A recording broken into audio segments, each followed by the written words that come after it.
बिहार विधानसभा की कार्यवाही का 5वां दिन है और महामहिम राज्यपाल महोदय के अभिभाषण के दिन को छोड़ दीजिए तो ये 4 दिनों तक सदन में विपक्ष के जो माननीय सदस्य हैं और खास करके जो नेता प्रतिपक्ष है उनके द्वारा लगातार सदन में उनके इशारों पर लगातार हंगामा हो रहा है। राज्य और देश के अंदर, राज्य के अंदर अगर कोई महत्वपूर्ण सवाल है, कोई घटना बड़ी घट गई हो तो उसके लिए उठाने के लिए बिहार विधानसभा के कार्य संचालन नियमावली में प्रावधान किया हुआ है और उस प्रावधान के हिसाब से प्रश्नों को आप पूछ सकते हैं, सवाल को उठा सकते हैं।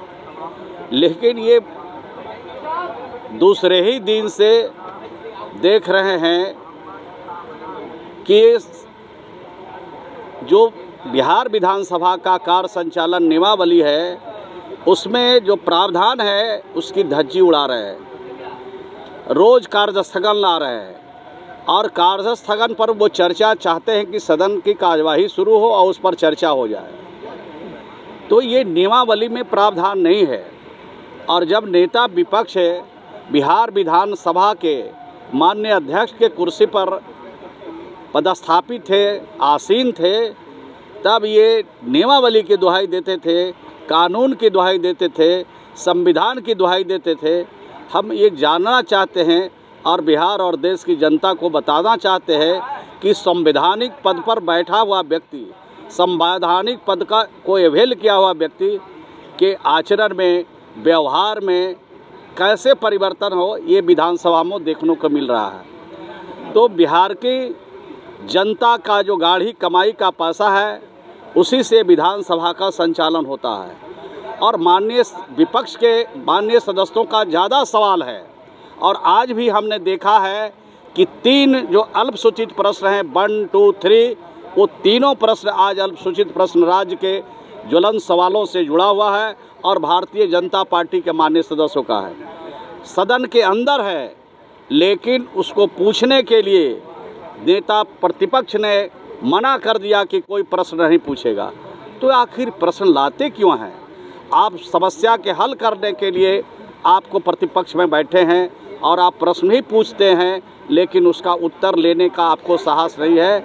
और सिर्फ सदन में इनका मकसद है हंगामा खड़ा करना, कुर्सी को टेबल पर पटकना, टेबल को पटकना, नारा लगाना, हंगामा करना, अमर्यादित टिप्पणी करना। यही बात सिर्फ भारतीय जनता पार्टी के नेता और भारतीय जनता पार्टी के सभी सदस्य कर रहे हैं और प्रेस और मीडिया के माध्यम से बिहार और देश की जनता को बताना चाहते हैं कि हमें बोलने नहीं दिया जाता है, हमारे सवाल का जवाब नहीं।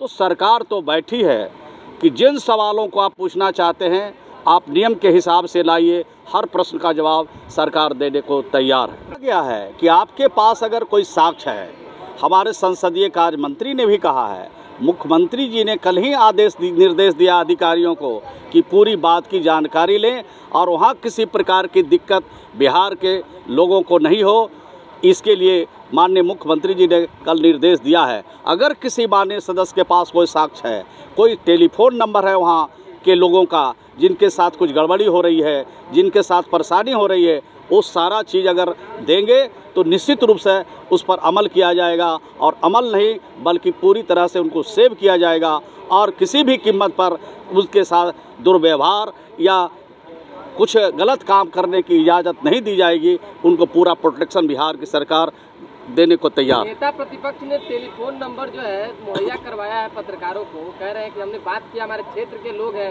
रो रहे हैं, बिलख रहे हैं, लेकिन सरकार झूठ पर झूठ बोल रही है। नहीं, तो वो टेलीफोन नंबर आपको जो दिया उन्होंने वो तो सरकार को पटल पर रखने के लिए स्पीकर ने कहा, स्पीकर साहब ने कहा कि जो भी साक्ष्य है आप पटल पर रखें, उसके बारे में सरकार जांच भी करेगी और उन पर अगर कुछ गलत कोई कार्रवाई हो रही है, उनके साथ कोई बेअदबी हो रही है तो उसकी भी जांच करके संबंधित लोगों के खिलाफ कार्रवाई भी होगी। कह रहे हैं कि वहाँ बिहार वासियों को पीटा जा रहा है और तमिलनाडु में डिप्टी सीएम जाकर केक काट रहे हैं, इस तरह का आरोप तक लगाया जा रहा है। अरे भाई, आरोप तो लगाने के लिए उनके पास कुछ भी है। अगर उनको सच कोई चीज़ साबित करना है तो उसके प्रमाण चाहिए। झूठ बोलने के लिए, असत्य का सहारा लेने के लिए तो कोई प्रमाण की ज़रूरत है नहीं।